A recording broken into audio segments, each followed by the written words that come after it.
Lux presents Hollywood.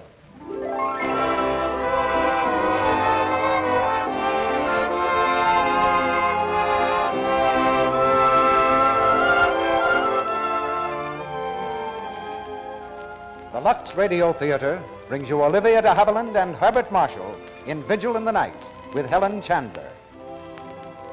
Ladies and gentlemen, your producer, Mr. Cecil B. DeMille.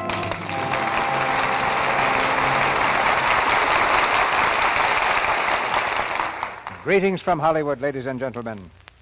When you or I enter a hospital, we generally are more anxious to get out than we were to get in. And that leaves us no time to look for a story. It may not even occur to us that the hospital contains a story.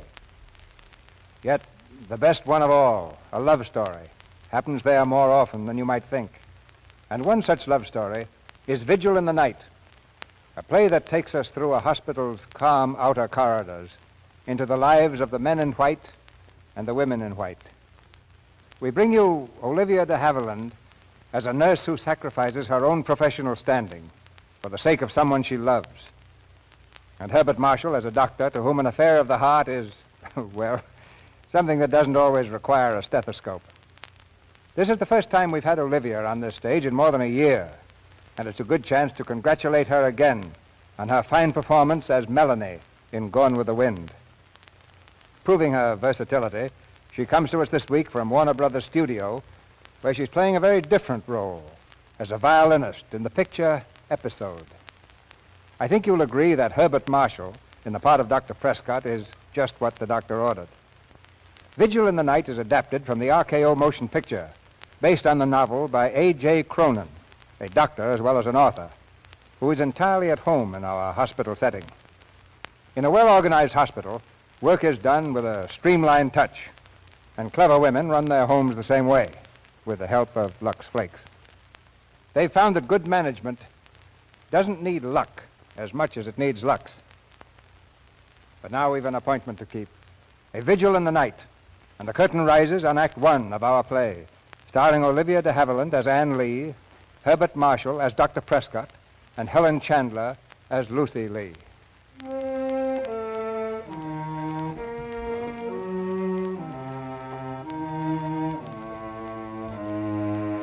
The isolation ward of the Shirham Hospital in England, a few hours before dawn. In the dreary quiet of the night, a child fights for life against the ravages of laryngeal diphtheria. A tiny silver tube has been inserted into his throat, a lifeline bringing air to tortured lungs. By the bedside sits a nurse. Every so often she leans forward and carefully clears the tube when it becomes blocked. The hours pass slowly, and little by little, the nurse's eyes close in sleep. But now the tube is blocked, the lifeline shut off. The boy fights for air, unable to call out, and then the battle is over. Death has won again. The nurse awakens quickly, stares horrified at the bed. Anne! Lucy, what's the matter? Anne, he's dead. What happened? Lucy, tell me. Well, the tube, it was blocked. I was asleep. Oh, Anne. Stop it. Stop it. Now get hold of yourself. But it was my fault. I killed him. I killed that baby. Lucy, listen to me. You weren't on duty. Do you understand? I relieved you an hour ago. I was on duty when he died. You don't know anything about it. No. Do what I say. Now go to your room. Stay there. I'll come to you later.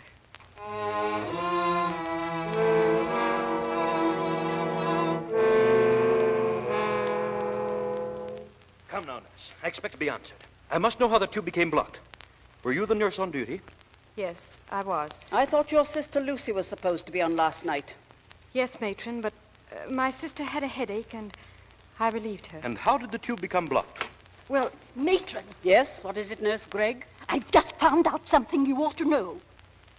Tea has been made in the ward kitchen. Nurse Lee, did you make tea in the kitchen when you should have been attending to your patient?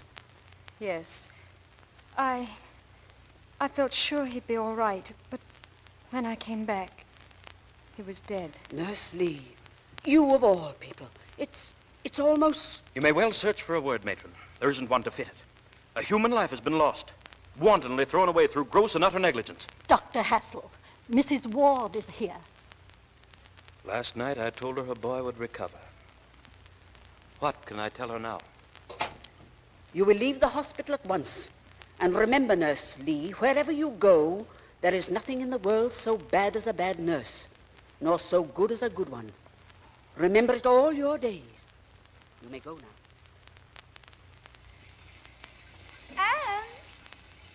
Anne! Wait! Anne! Weren't you going to see me before you leave? Of course, Lucy. But where are you going? I'm catching the 8:30 train. I thought I'd try for a place at Hepberton. Oh, but Anne, I don't know why I ever let you take the blame for what I did. How can you ever forgive me? You're my sister. We've got to help each other if we can. Oh, Anne, I'm not cut out to be a nurse. I'm just weak and selfish. Don't say that. But it's true. I'm not like you. I'm only human. Oh, Anne, this isn't the wonderful work you told me it would be. Polishing, scrubbing, cleaning up slops. It's slavery. Lucy, how can you talk like that? Well, I'm not going to stand for it. I'm going to take the blame and go to London. I've always wanted to go to London. Next month, when you get your certificate, we'll both go to London. Lucy, I didn't take the blame just to be heroic. I have my certificate. I can go somewhere else. You'd never have received yours. Next month, when you have it, you can join me. Oh, yes, Anne. But there's something I want you to promise me. Yes? Never be careless. Let the memory of what happened last night keep you a good nurse. I promise. Goodbye. Goodbye, Anne. Goodbye. Nurses. Strong young nurses wanted. Hepberton Institution. Apply Miss East, matron. Your name is Anne Lee? Yes, matron. Here's my certificate. 3 years at Cheerham, eh? Just got qualified and then cleared out. Bit the hand that fed you. Well, I know what ingratitude is. I've had it all my life. I thrive on it. I took a year of surgery at Cheerham and... Never mind that. Ever been ill in your life? No, matron. Good. I also have honors. Never mind that either. You look strong. That's the important thing. Hepburn isn't the finest hospital in England, and I dare say I'm not its most lenient matron. I stand no nonsense, and I offer no favoritism. You're entitled to 1/2 a day a week off if you're lucky, extra duty if you're not. No smoking, no cosmetics, and share a bedroom with 2 other girls. Those are the conditions. If they're not to your liking, I'd appreciate your stepping out now rather than wasting your time and mine. I hope you'll be happy here. Thank you, matron. I'll do my best. I'm sure you will. You'll room with Nurse Dunn and Nurse Phillips and be ready for duty at 6 p.m. Next, please. Who's next? Don't keep me waiting all day. Step up here. Come in, Nurse Lee. My name's Glennie. Her name's Nora. Mine's Anne. How do you do? Hello. That's your bed over there. It looks hard and it feels hard, but don't let it fool you. It is hard. I'm used to that. And here's our wash basin. The tap on the right is cold water, and the tap on the left is cold water. Repeat every day for the first 2 weeks. A cockroach is not a dangerous insect, and you may get to like this room. I hope I'll suit you as much as the last girl did. That won't be hard. She was a mess. Say, Nora, you better get ready for duty. It's almost 5:30. 5:30? Oh, maybe I've missed him. No. Oh, here he comes now. What's that all about? Shh. It's a man. Every day at 5:30 sharp, Dr. Prescott goes down the walk and Nora watches him from the window. Her contact with him is entirely mental. How about the day you swallowed 2 pounds of grapes and the seeds, hoping to foul your appendix so Prescott would operate? I ate those seeds because I was hungry. Prescott's the house surgeon? That's right. I'd like to work in surgery. Who wouldn't, my dear? Who wouldn't? Look at him. Straight and tall and bright. As bright as chilled steel, only tougher. Steel melts at 2,000 degrees. Prescott wouldn't. Is he really a good man? They don't come any better. Wait till you meet him.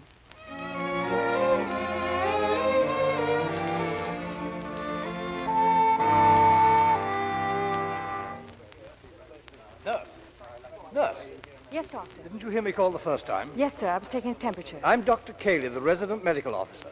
I have things to do, you know, and I can't stand around waiting for nurses. You won't have to wait for me, Now, sir. no impertinence. Take these X-ray plates into Dr. Prescott. At once, please. Dr. Prescott? Yes, sir. Dr. Prescott? Just a moment, please. All right now, Johnny. Walk over there to your father. But I can't walk. But I say you can, Johnny. You can walk. All you need to do is try. Now, come on. I can't. Oh, yes, you can. Now, you look here. I got a surprise for you. See what's behind the screen, Johnny? A train. It's yours, Johnny. Now, walk over here and play with it. Come on. A train? Come on, Johnny. It's mine? All yours. Come on. Mine? A train? That's the boy. That's right. Keep going. Fine. Doctor, he's walking. God bless you, Doctor. It's all right. I think he's going to be all right now. It's wonderful. It's wonderful. You can take him home now. Good morning. Come, Johnny. Come along, son. Look, Daddy, my train. Well, nurse, what is it? Oh, these plates from Dr. Cayley. Oh, yes, let me see them. That was very remarkable, Dr. Prescott. What? That little boy. Making him walk. Hysteria. Needed a push. That'll be all, nurse. Yes, sir.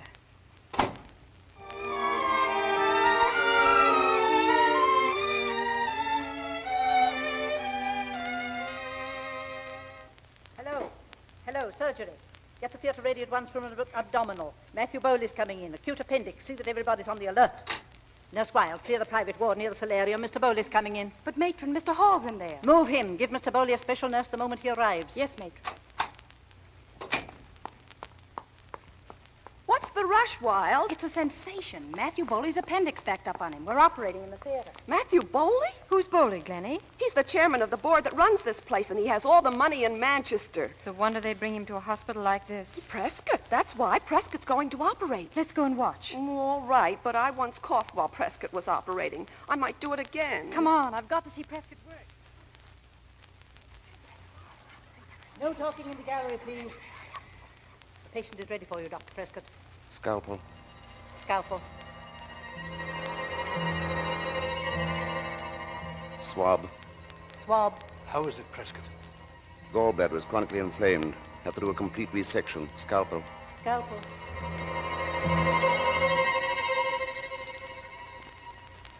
All through, Prescott?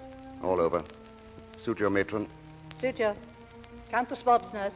1, 2, 3, 4, 5, 6, 7, 8, 9, 10, 11, 12. All correct, Doctor. No, All correct, Doctor. they're not all there. Talking in the gallery, Nurse Lee. Endangering the life of a patient. Unforgivable breach of discipline. All correct, Doctor. Recount the swabs. 1, 2, 3, 4, 5, 6, 7. Oh, one swab is torn in half, Doctor. It must be in the incision. Here it is. Close call.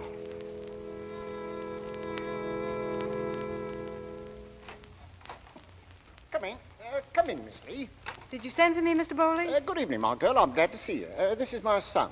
Hello. What's your name? Matt Bowley II, in Roman numerals. How do you do, Matt Bowley II in Roman numerals? My name is Anne Lee. How do you do, Anne Lee? Yeah, now, run along, son. Sit down, nurse. I'm going out tomorrow, but I couldn't leave without having a look at you. I'd like to say that Matthew Bowley is apt to be more useful without a swab of cotton sewed up inside of him. I'm inclined to agree, Mr. Bowley. You've got sense as well as beauty, and that's a mighty fine combination in a woman. I always say that if a man's got to be ill, it does him good to see a smart lass about the room instead of a long-faced female. Long-faced females can be excellent nurses, sir. Maybe, but not for Matt Bowley. Now, I'm not one to forget a good turn. And in the meantime, I want you to take this purse, just as a souvenir of that missing swab. Oh, but, Mr. Bowley... No, not a word. Not one single word. You can thank me some other time. Hello, Matt. Oh, hello, my dear. I've just come to take the boy home. This is my wife, Nurse Lee. How do you do? How do you do? This is the girl who spoke up, and I don't mind saying we're proper grateful, aren't we, love? Yes, properly grateful. Well, I must be going along now. Come along, Matt. Goodbye, Nurse Lee. Goodbye. Goodbye. I must be leaving, too. Good night, Mr. Bowley. Good night. Nurse Lee, just a moment, please. Oh, Dr. Prescott. I've been wanting to speak to you, nurse. Dr. Prescott, I'm sorry about the other day in surgery. I just got in the habit of counting swabs. I'm afraid you committed the unforgivable. You've endangered the ethics of the medical profession. Your duty is to work 12 hours a day and serve the patient with every energy you possess. But you should never do anything for him that might be a breach of ethics. I understand, Doctor. By the way, how much does Bowley value his life at? A new purse. Well, perhaps he's right. I didn't want to take it, sir. I know how you feel. Bowley's generosity is always embarrassing, but I wouldn't worry about it. After all, the laborer is worthy of his hire, and your help was worth a great deal. Thank you, Dr. Prescott. Good night. Nurse Lee, will you come here? Yes, matron? Nurse Lee, you know Nurse Gregg. She's from Shirham Hospital. Nurse Gregg. Good evening. I heard you were here. Nurse Gregg has just joined our staff. She'll work with you for a while. I'm sure we'll get along. Did you find it hard to get a position after you left Shirham, Nurse Lee? No, I didn't. Really? I had imagined that after... That's enough, please. I'm very busy. You may report for duty tomorrow, Nurse Gregg. Yes, matron. Thank you. Capable nurse, that?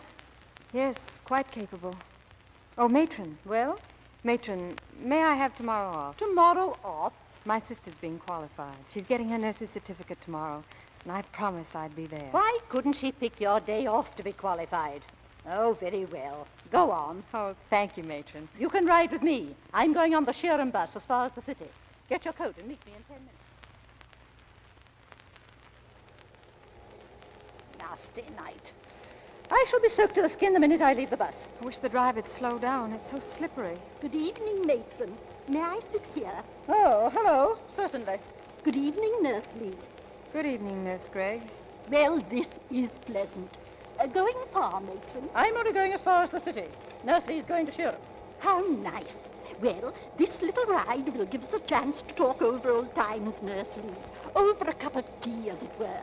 Tell me, Nurse Lee, do you still crave tea and toast in the early morning?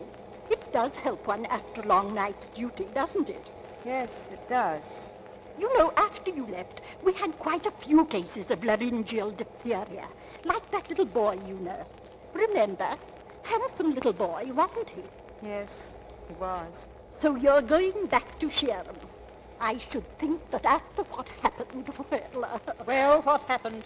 Well, matron, I feel that it's only right I should tell you that in the hospital one night, Nurse Lee...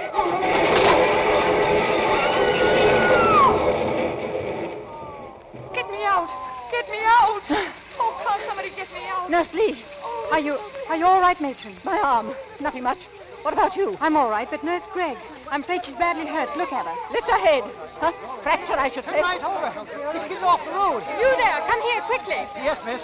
How far are we from Hepberton? Just about 15 miles. Is there a doctor nearby? There's one at the village, miss. Well, get him here and call the Hepberton Hospital. Tell them to send the ambulance and as many nurses as they can. And Dr. Prescott. Get Dr. Prescott.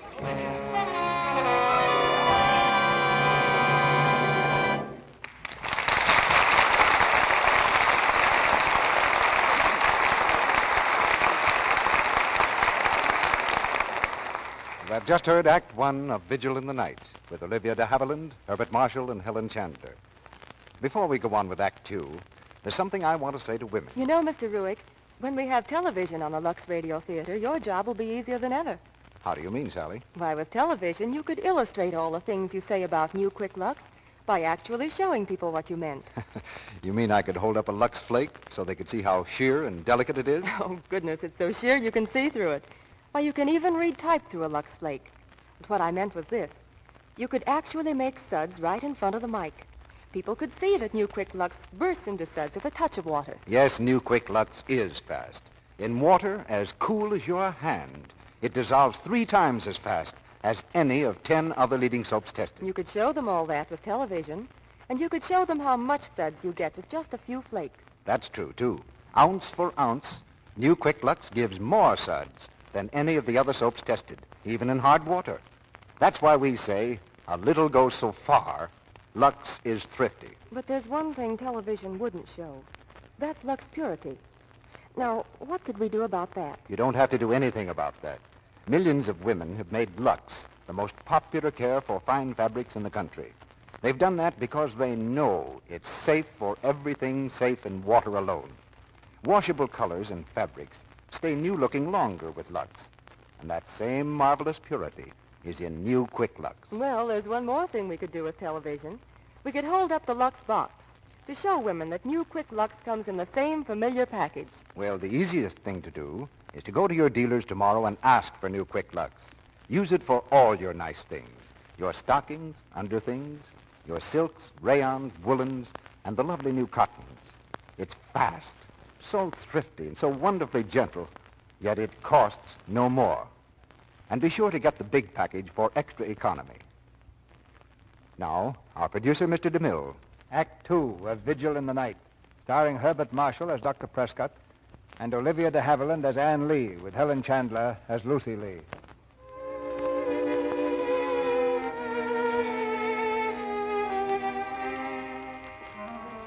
Far into the night, Nurse Lee and Dr. Prescott work side by side over the injured. By the light of an oil lamp in a farmhouse kitchen, an operating table has been hastily improvised, and bodies which were broken and torn are made whole again. Lives which hung precariously on the brink of existence are helped skillfully back into the world. Now the long night is almost over. Through the rain, Prescott and Anne drive slowly back toward the hospital, tired but victorious. That Gregg woman was about the toughest of the lot. For a while, I thought we were going to lose her. I don't see how you operated in that light. I couldn't have done it at all without help. You were splendid, Nurse Lee. Thank you. And I'm glad she's going to pull through. Oh, I think she will. She's a nurse, didn't you say? Yes, I knew her at Sharon. Oh, this isn't the hospital. No, it's my house. I thought you might like a drop of something to pick you up. Well, I should be getting back to the hospital. You know, I'll have to ring as it is. There's a window very easily opened at the back of the hospital. I remember it from my student days. Not that I ever used it, of course. Hurry up, you'll be soaked. Good evening, Mrs. Merchant. You still up? You forgot your key. Oh, did I? Go in, Nurse Lee. Here, let me take your things. This is Miss Lee, Merchant, one of our nurses. How do you do? Mm-hmm. We'll have some sherry, please, Merchant. There's your tea on the table. Well, in that case, we'll have another cup. All hours of the night. No rest for anybody. Can't be a decent body, keep decent hours. Mrs. Merchant wishes to point the fact that I'm not in the habit of entertaining the nursing staff of the hospital. Here's the cup. Don't stay too long, please, Miss Lee. He has little enough sleep as it is. And don't let him start telling you about the new hospital, or you'll be up all night. Oh, go to bed, Merchant. We won't want anything. I inherited Merchant with the house. My mother left her to me in her will. Sugar? Thanks. Dr. Prescott, what did she mean by new hospital? Oh, Merchant's ears are too big. Nothing at all. She meant a new hospital for Hepberton. She's right. Things are pretty bad. How do you mean? Oh, there's so much for everything else and so little for the sick. Huh? A very short but able description of things at Hepberton. We're working with outmoded equipment all the time. I've been fighting for a new and adequate hospital. I've argued, reasoned, and begged. This is an industrial community. More accidents, more occupational diseases, increases of infections due to the crowded areas. If you'd ever seen them die like I have, you'd argue and reason and beg too. And all with no result. And why? Because of one man, Matthew Bowley. All I get from him are promises. Promises and evasions and discussions of costs. Oh, well. Maybe I ought to save all this for the committee meeting instead of boring you with it. Well, shall I take you to that window yet? Please. And you're going to get that new hospital. I know it.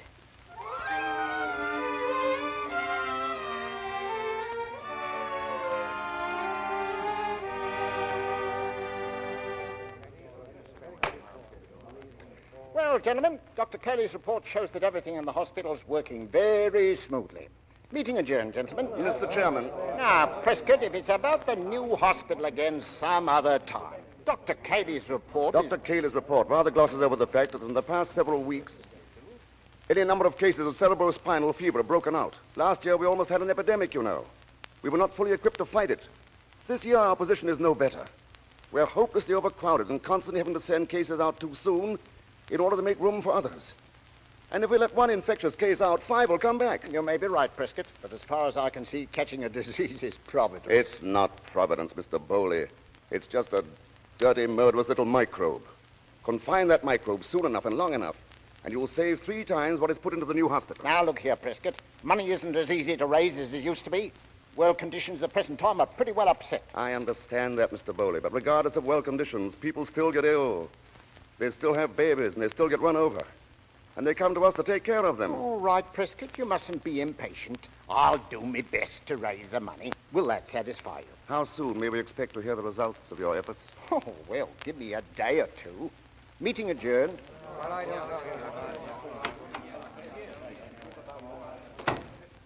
Good morning, Nurse Lee. Good morning. Matron said you wanted to see me, Mr. Bowley? Yes, that's right. Sit down. Mr. Bowley, I must get back to my work as soon as possible. You know, that's a fine spirit. A clever girl like you ought to have a real chance. Now, the hospital's a dog's life. You should start a private home. There's pots of money in it if you have the proper backing. That's very easy to say, sir. Would you ever think of applying to Matt Bowley? Why, no. Why not? I'm a very wealthy man, and it gives me great pleasure to lend a helping hand to a good cause. Well, there's no better cause than Hepberton, sir. Anything you'd give me could be far better used by Dr. Prescott for his new hospital. You two, eh? Mm-hmm. That Prescott must certainly have a way with the girls. Nonsense. He just happens to be a wonderful doctor. A great doctor. I'm sorry, my dear, but when I take a liking to someone, I'm a jealous little devil. And I've taken a liking to you. I'm afraid I'll have to go now. Oh, no, please. I only meant that I want to help you. Mr. Bowley, if you really want to do something, why don't you help Dr. Prescott? Conditions in Hepberton are appalling. Would you really like me to help get Prescott's hospital for him? Yes, very much. Well, we'll see what can be done.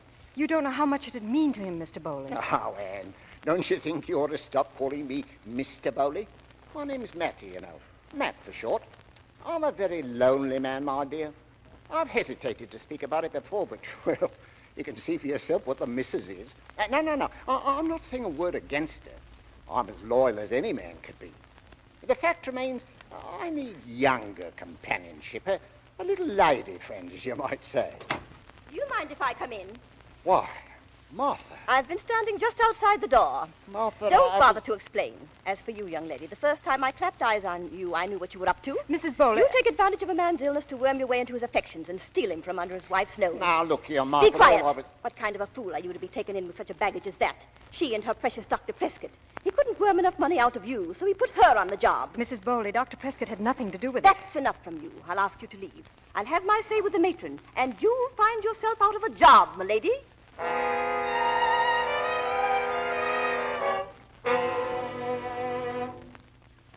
Well, Mr. Bowley, what is it? Mind if I sit down? Well, Prescott, I dare say you've heard a devil of a lot of talk going around the hospital this last couple of days. I couldn't help but hear it. You've had that girl dismissed, haven't you? Now, Prescott, I don't want you to get me wrong, so to speak, but, well, you know what women are, especially the missus. I'd like to make my position clear. I think your position is abundantly clear. Now, look here, Prescott. You shouldn't take that attitude toward me after all I've done for the hospital. You've done the absolute minimum for this hospital. Now, that's not fair. I told you I'd do my best. Your best, unfortunately, consists of pestering a nurse with your unwelcome attentions. And that's one thing that's going to stop around here. Yes, but I've explained... I'm not interested in your explanations. The only service you could do the hospital would be to raise money. Since you can't be shamed into doing that, I'm going elsewhere for it. I'm going to London. You forget I'm chairman of the board. As far as I'm concerned, you're a pompous little man who'll be well advised to get out of this room before he's thrown out neck and crop. Of course, if you feel like that. I do. Get out. Who is it? Oh, come in. I came to say goodbye, Doctor. I'm leaving Hepberton. I know. You made any arrangements for the future? I've had a letter from my sister. She's nursing again in London at the Rollgrave home. I thought perhaps I'd try to get a position there. The Rollgrave? I don't think that's the kind of place you'd care to work. Why? From all I've heard of the Rollgrave, it has none too savory a reputation. Yeah, I'll give you a letter of recommendation to a friend of mine in London. Thank you. Dr. Prescott. Yeah? I've been very worried by what's happened. I was afraid that you might think... Nurse Lee, I'm not particularly concerned with Mrs. Bowley's story, whether it's a fairy tale or not. But when I told you of my plans, I did feel that it was in confidence. Frankly, I didn't expect it would go any further. I'm terribly sorry. I realize now, as a nurse, I had no right to betray a professional confidence. I'm quite sure you didn't anticipate that the result would be so seriously damaging to my plans. I've no wish that your good work here should go unrewarded. So if you'll give this letter to the matron of Trafalgar Hospital, I'm sure you'll have no difficulty in finding a job. Thank you. Goodbye, Doctor. Goodbye.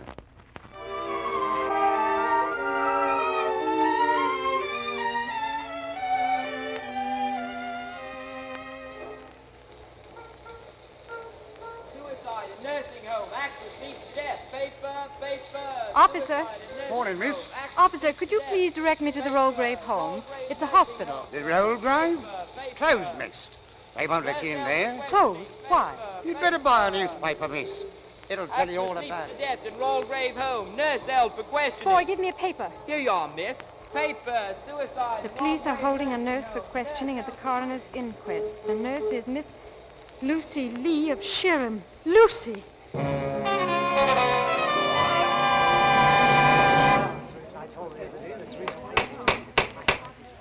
Now tell us, Miss Lee, in your own words, just what happened on the morning that Miss Dallas was killed. Well, Miss Dallas rang for me shortly after 10. She seemed nervous, and I gave her the usual injection of Masonal. You say the usual injection. In other words, you'd been administering the narcotic to her since her arrival at the home. Well, yes, Dr. Andrews left orders for her to give me 1 grain whenever she seemed nervous. I see. So we are to understand that you administered the drugs without the knowledge of Mrs. Sullivan, the proprietress of the home? Well, no, not exactly. I'm sure Mrs. Sullivan must know whenever a patient is given a narcotic. What happened after you administered the Masonal? Well, I left the room to sterilize the hypodermic, and I suddenly heard a shriek. I ran back, and Miss Dallas wasn't there. I heard a commotion outside and ran to the window. You looked out and you saw the body lying on the pavement. You're excused. Next witness, Mrs. Sullivan, please. Anne. Oh, Anne. Shh, it's all right, Lucy. Sit here, dear. Yes, what are they going to do to me? Nothing, Lucy. They can't do anything. Yes, but I gave her the drug. I gave it to her. Lucy, it's Dr. Prescott. Hello, how's it going? We can't tell yet. This is my sister, Doctor. They say that she... Yeah, I know. I've read about it in the paper. Have they questioned the Sullivan woman yet? She's just been called. Excuse me, I want to get permission to do a little questioning myself. See you later. And what is he going to do? I don't know. But I think he can help us. You, Mrs. Henrietta Sullivan, proprietress and matron of the Rollgrave Nursing Home? That is so. How long have you held this position? For the past 2 years. But I should like to say now that I had no idea the drugs were being administered to the patients by Dr. Andrews and Nurse Lee. Am I to understand you were not familiar with Dr. Andrews? No, I was not. Oh, I'd heard of him, of course. Unfortunately, Dr. Andrews cannot be located. Is there any further light you're able to throw on this fatality? I'm afraid not. May I be excused? One moment. May I question the witness, Mr. Coroner? This gentleman is Dr. Prescott of Hepberton, sir. Oh. Very well, Doctor. Thank you. Mrs. Sullivan, I believe you testified that you knew Dr. Andrews by reputation only. That is so. Tell me, Mrs. Sullivan, you have other patients in your nursing home, I presume? Under whose care are they? There are 8 other patients, and they are under my care. No, you must understand me, Mrs. Sullivan. I mean, which doctor looks after them? They brought in their own doctors.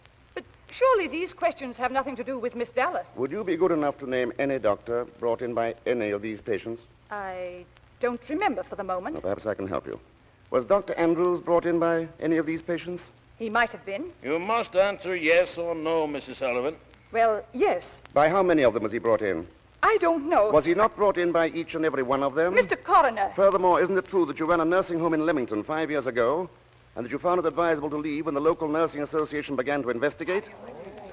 In other words, Mrs. Sullivan, under the guise of running a nursing home, you have been selling and administering drugs to addicts for at least 5 years. Oh. Order, please. Order.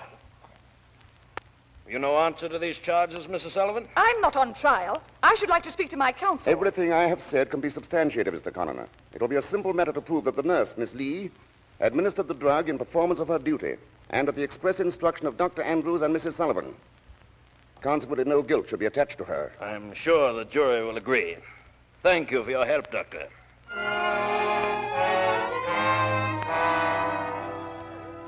I thought if it was nursing, it would be all right. But as soon as I started to work there, I knew I was doing the wrong thing. Oh, Anne. Shh, it's all over, darling. You weren't to blame at all. The jury said so. Oh, Dr. Prescott, I don't know how to thank you. Don't try. Exposing Mrs. Sullivan was a pleasure. Lucy, don't, darling. I'm a bad nurse, Anne. After that terrible thing that happened at Sherham, I wanted to do better, but now I'll never get a chance again. You're just not a nurse, darling. I've influenced you wrongly. I should never have insisted. Now, please don't cry. Come on, look up here. That's the girl. You listen to your big sister, Lucy. She's a pretty smart girl. Well, I've got to be getting back to Hepberton. I suppose you heard about the epidemic. No. Cerebrospinal? Yes. 30 cases and more coming in every day. Oh, that's horrible. What are you doing? It's not doctoring they need so much. It's room for the poor devils when they come in. Supplies, isolation, and plenty of the right care all the time. Matron's having a job getting volunteers for isolation. Can't say I blame the nurses much. It's not a pretty disease. Doctor, I'd like to go. No, Lucy. Anne, I'd like to, really. Why don't you let her, Anne? It might be a good opportunity for her to forget all this. No. I want Lucy to stay with me. Oh, but Anne, no decent place in London would take me after this. That's true, Anne. Oh, please, I know I can do it, and do it well. I'm sure you can. All right. I'll go with you. You? But I don't think you... You mean after the way I left, they wouldn't want me? Oh, I'm sure they'll take me back in isolation. I can't do much damage there. Besides, it's my work. It's what I want to do. But, Anne, nursing isn't your entire life, is it? Why, yes. I thought you knew. Oh, of course, I'm an idiot not to have seen that.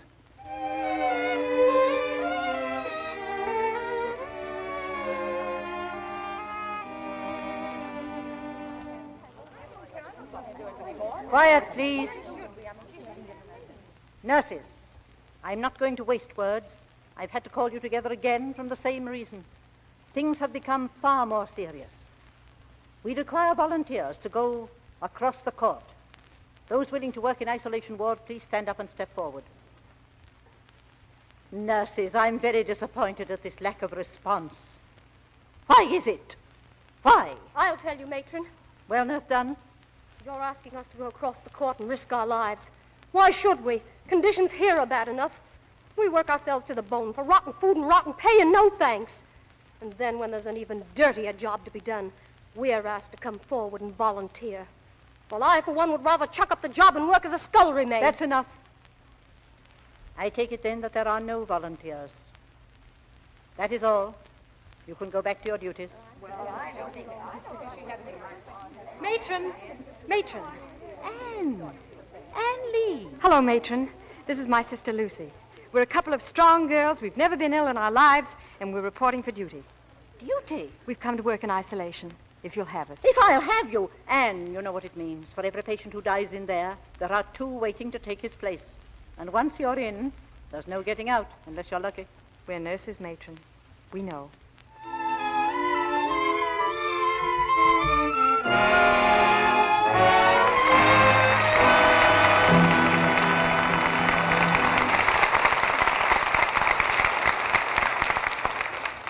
In a moment, Olivia de Haviland, Herbert Marshall, and Helen Chandler will return in Act 3 of Vigil in the Night.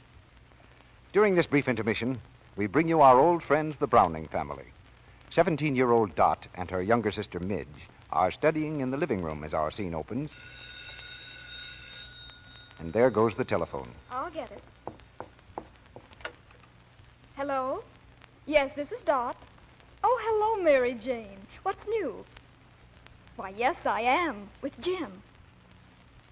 You didn't? Oh, honey, what rotten luck. Why don't you come with us? I know, but it's a shame to miss it. Well, bye. And don't worry, honey. What goes on? It's Mary Jane, Midge. She didn't get a bid to the senior prom. Oh, gee, that's tough. And she's got that swell new dress. I know. She and Betty are the only girls in the class who didn't get bids. Poor kids. They're always missing out on things. And they never know why. They're pretty and they've got loads of pep. Oh, well, I guess they don't realize you have to be awfully careful about daintiness. Oh, how about some shut-eye, Midgie? Okay. Night, Mother. Good night, girls. And don't forget to lock your things. We won't, darling. Gee, you're a swell mother. So much appreciation all of a sudden. Well, I'm awfully glad you taught us all the nice things about being dainty. Like luxing undies and everything. My dear, you know, I want you girls to be popular and happy and have loads of good times. And it's so important to be dainty and sweet. I know. You know, I feel awfully sorry for Betty and Mary Jane. I wish there was some way of telling them. Mother Browning is right, isn't she? Daintiness is the very foundation of charm, and a wise mother helps her daughters to have this lovely quality. She reminds them of how easy it is to lux under things after every wearing, to lux dresses, blouses, and accessories often, especially with the new Quick Lux, because it's so fast, so easy to use, and so thorough. These quick suds just float away every trace of perspiration, yet they're so gentle. They keep washable colors and fabrics new-looking longer. Lux, you know, is safe for everything, safe in water alone. Keep a big box. That size is extra economical, you know. Keep it handy in the bathroom as your charm insurance. New Quick Lux comes in the same familiar box at no extra cost to you. We pause now for station identification. This is the Columbia Broadcasting System.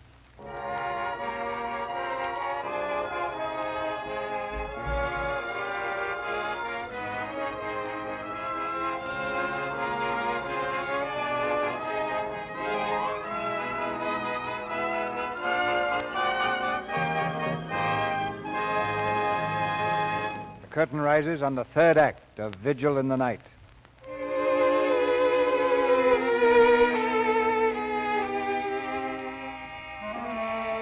The isolation ward. Long rows of iron beds stretch endlessly into the murky gloom. Air thick with the odor of antiseptics, hot, humid, cut off from the world by a single door, through which the sick enter, but rarely leave. Here is the battleground against cerebrospinal fever. Here Anne and Lucy have taken up the stand against death. This one. He's not responding to treatment, Doctor. I've been watching him. I'm afraid you'll have a bed empty in the morning. Another. That makes 14 since yesterday. And don't you realize what you're up against here? Not by practical experience. Well, you should. It's more virulent than the worst form of tropic plague. Don't be afraid to use antiseptic. Keep your mask on when treating a patient. Be careful, Anne, please. I will. I know that work like this is your whole life, but you might be able to crowd something in on the side, too. We could work together always. Are you trying to say... You know what I'm trying to say. That's why you must be careful. For me. Will you be careful, too, please? Very. Anne, Nurse Dunn and some of the other nurses are in the court. They want to see you. Right there. What can they want? Nora, Glenn. We're sorry, Anne. We should have been here sooner. But we're reporting now. Oh, come in. How many are you? 8 of us, ready for anything. Come on, girls. Hello, Anne. Hello. Oh, it's wonderful. And can we use you? Report to Lucy. She'll give you the routine. Righto. Good evening, Nurse Lee. Why, Nurse Gregg. You're quite well, I see. Matron said I might come here, if you'll have me. I'd like to work with you, Nurse Lee. I'd like to make up for what I... Please, come in, Nurse Gregg. We need every fine nurse we can get. Thank you. Thank you.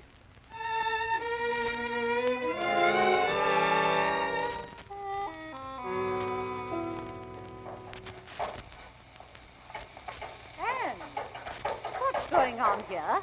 Haven't you heard? We're building a new children's ward, matron. Partitions for the beds, windows. We need them badly. Who ordered it? Who's paying for it? I ordered it, and Matthew Bowley will pay. He doesn't know it yet, but I charged everything to him. Anne, when they find out about this and you have to go to prison, we'll all go with you. That's nice of you, matron. But I hope that won't happen until the epidemic's over. Will you please leave now? Really, Anne, who is matron here? Hepberton is going to need you long after this epidemic is over. And if you're a party to this, you won't be here. I appreciate your consideration, but I lack your confidence. I've already been reading the pages in the nursing journal, Headed. Situation's vacant. Anne, Matthew Bowley's here. He's coming across the court. Take over the ward. I'll see him. Righto. Good afternoon, Mr. Bowley. You're quite a stranger around here these days. Look here, young woman. I want to know the meaning of these bills. Are those the bills for the work I ordered to be done? So, you admit you bought up half the town and calm as you please sent the bills in for the committee to pay. Certainly. It had to be done. And unfortunately, a nurse's salary is hardly sufficient to finance the expenses for an epidemic. Young lady, you know what you've done is a criminal offense. I only know that people are dying and that other people like you aren't raising a finger to stop it. We needed a new children's ward, and we've got it. And though it probably means less than nothing to you, that room will keep children alive. Oh, I've been insulted enough by you. You won't talk so big when you find yourself behind prison bars, me girl. Would you be good enough not to shout, Mr. Bowley? We have some very sick people in here. Oh, matron, and you in this too? Matron knew nothing of this. I happen to be in charge here, and I'm solely responsible. You're responsible? Yes, I am. Do you hear that, Mr. Bowley? That's the ambulance. They're bringing in another one. We hear it all day long and all hours of the night. Now, don't try to beg the question, young woman. Dishonesty is dishonesty and stealing, stealing. I'm sorry, but you can't... Matt! It's Mrs. Bowley. They told me you were here, Matt. He's got it, the boy. They're taking him in there, in that ward. Wait, what?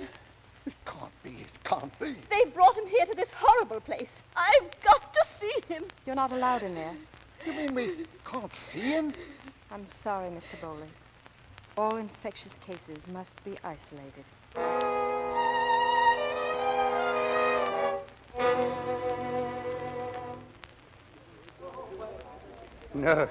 Nurse, is there any news? My little girl.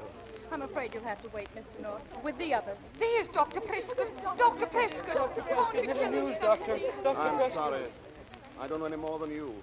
There'll be a bulletin in about an hour. Please be patient, everyone. Prescott, I'm glad you're here. You should be glad. It must warm your heart to see these people, Mr. Bowley. No, Doctor, I'm glad because we got such confidence in you. It's a little late for that. This is the result of your handiwork. You were warned time and time again that this would happen, but you didn't care. We begged you for the means to prevent it, but you blocked us at every turn. Good business. Saved you money. Well, look at those faces. Fathers and mothers of dying children. Pitiful, isn't it? Oh, if only there was some way to make you suffer. To make you feel what... I know, Prescott. My boy's in there. Cerebro? Yes. Oh, I'm sorry. I'll take a look at him. Thank you, Doctor, but look at me, boy. I'm an off to get this, but when his turn comes... All right, Bowley. We'll do our best. Well, Doctor, did you examine the Bowley boy? Yes. What chance has he got? 1 in 100. Who's on duty here tonight? Lucy. I am, Doctor. Keep a close watch on the boy, Lucy. Use ice packs regularly. And if the temperature continues to rise, double the intramuscular injections. Yes, sir. Lucy, would you like me to stay with him? No, I'll get along all right. You go to bed, Anne. Keep your mask on. Don't get too near. Good night. Good night.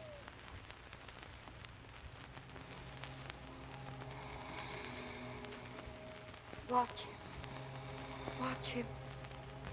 Change the ice pack. Don't take your eyes off him.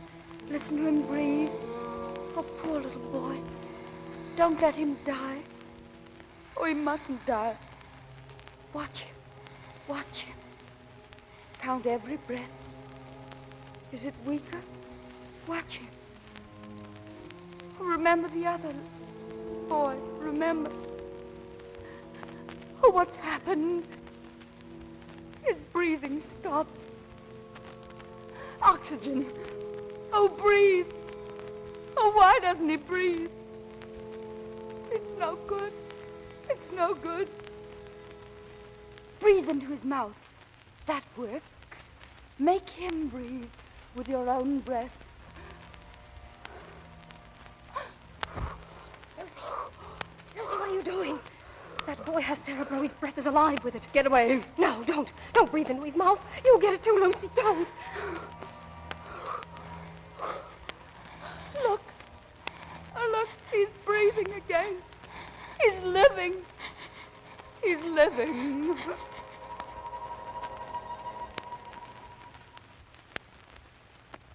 Today against 8 yesterday, 10 the day before, and we've got Cerebro licked. The Bowley child's out of danger. Matt Bowley was in this morning. I think you're going to get that new hospital, Doctor. I know. I spoke to him. The sky's the limit now. Oh, it's marvelous. Isn't it funny how things work out? All your plans, everything you've wanted. Not quite everything yet. I still can't figure out how you're going to go on nursing and manage a household at the same time. That's my problem, Doctor. Anne, come right away. What's the matter? It's Lucy. She's in her room. She's sick. I think it's Cerebro.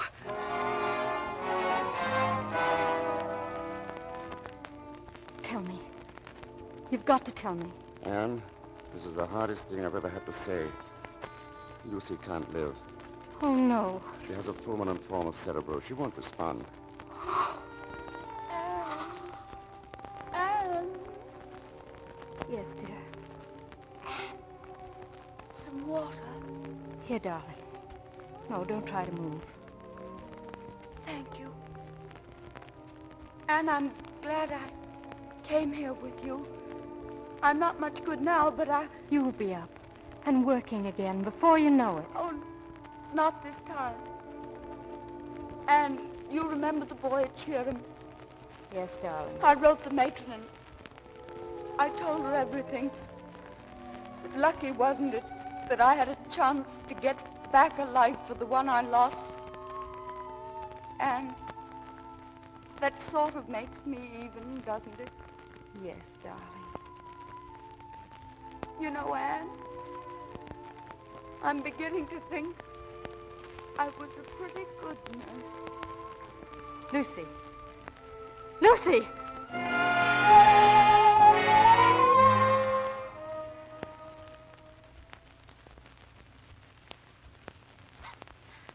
Poor Lucy. Poor darling. And I stood there, helpless. I stood there and watched her die. Your fine Dr. Prescott. The great doctor who wanted you to work with him. It wasn't your fault. You did everything you could. And it wasn't enough. I brought that child back here to her death. She'd have been alive today if it hadn't been for me. Oh, Anne, I've failed you so. No. The years I've worked for knowledge, the years I've studied to save lives, to breathe on a fragile spark to keep it burning. And when a time comes to help someone I love, I fail. I'm helpless. I've learned nothing. I can do nothing. You're wrong. You mustn't be bitter. And it isn't futile. It's glorious. We work for all. Some live and some die.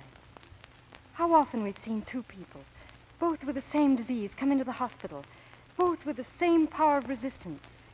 And yet, during the night, one dies and the other lives. It isn't science. It isn't medicine. It's something more. Someone who watches and reasons who is to live and who is to die. It's not for us to be bitter and criticize his judgment.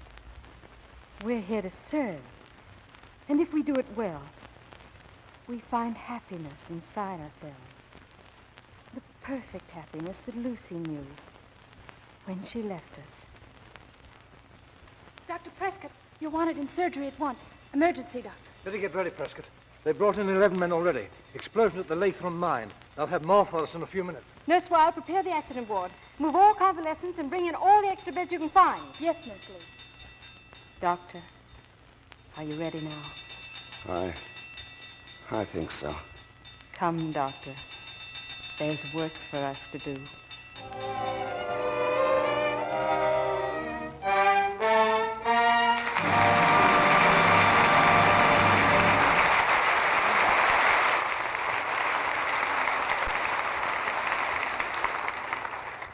In just a moment, Mr. DeMille returns with our stars. While we're waiting, here's our good friend Libby Collins with some advice for the women in our audience. It's very timely advice, too. During the next few weeks, while you're concentrating on your summer wardrobe, don't overlook your hands. Will you promise me that? Think of them as part of your costume. They really are, you know, because people notice hands so much more when you're wearing light colors and short sleeves. If they're rough and red, they can stick out like a sore thumb. Thanks, Libby. You're right. You know, speaking as a mere man, I can tell you men do think unattractive hands spoil the lovely picture of a woman that a woman should always make. Well, it's easy to avoid unattractive hands now, even though you do dishes every day. We've proved that conclusively by the famous one-hand tests of 5 leading soaps, including Lux. Hundreds of women made these tests, dipping one hand in Lux suds, the other in suds from another soap, under conditions similar to home dishwashing. After several weeks had gone by, their Lux hands were still smooth and white, the other hands rough, red, and ugly-looking. The test proved Lux kindest to hands. No wonder women say, I'll stick to New Quick Lux for dishes, and no substitutes, thank you. now that's good advice to follow this summer. Use gentle New Quick Lux for your dishes to help your hands stay smooth and white so they look lovely with your pretty summer dresses. New Quick Lux costs so little to use, and it's so fast, so mild and pure. It comes in the same familiar box at no extra cost. Here's Mr. DeMille with our stars. Olivia de Haviland and Herbert Marshall lay aside the white garb of Hepberton Hospital to return to our microphone, and we salute 2 fine performers. Thank you, C.B. Perhaps Vigil in the night is the kind of reminder we all should have now and then. A reminder of the service we receive from the medical and nursing professions. The men and women in white are pretty quiet about it themselves. I'm glad you put the women in white right alongside the men, Bart. That's where you'll find them when they're needed. The women in white couldn't have had a more sincere spokesman, spokeswoman, than you. I suppose almost every girl at one time or another decides she wants to be a nurse. She may imagine herself as another Florence Nightingale, or she may just think she looked pretty in a white uniform. But the girls that stick to it, well, they have what it takes. But it's still a great help to the patient if they do look pretty in a white uniform. I think you're both right. A very diplomatic answer, Mr. DeMille. What play are you going to have here next week? Next Monday night, Olivia, we present Alice Faye, Robert Preston, and Ray Milland in Alexander's Ragtime Band. Our play is adapted from the 20th Century Fox screen hit, and woven into the romantic story are all those familiar tunes by Irving Berlin, which you've been humming down through the years. To borrow a line from the first of these songs, we hope you'll all come on and hear Alexander's Ragtime Band next Monday night with Alice Faye, Ray Milland, and Robert Preston. Alexander's Ragtime Band is a great show, C.B., and you have a great cast. Good night. Good night, Mr. DeMille. Good night. If you write a prescription for more parts here for you two. Our sponsors, the makers of Lux Flakes, join me in inviting you to be with us again next Monday night when the Lux Radio Theater presents Alice Faye, Robert Preston, and Ray Milland in Alexander's Ragtime Band. This is Cecil B. DeMille saying good night to you from Hollywood.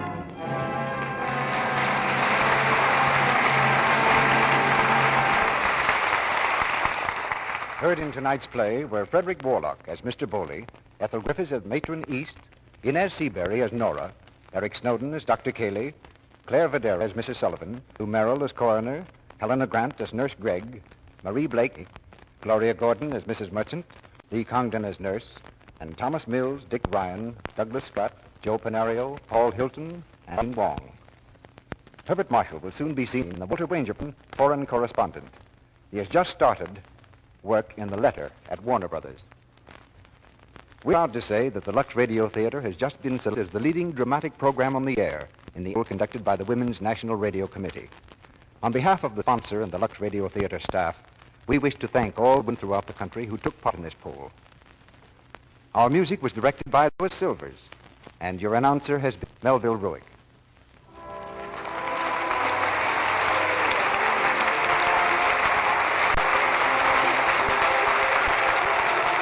This is our broadcasting system.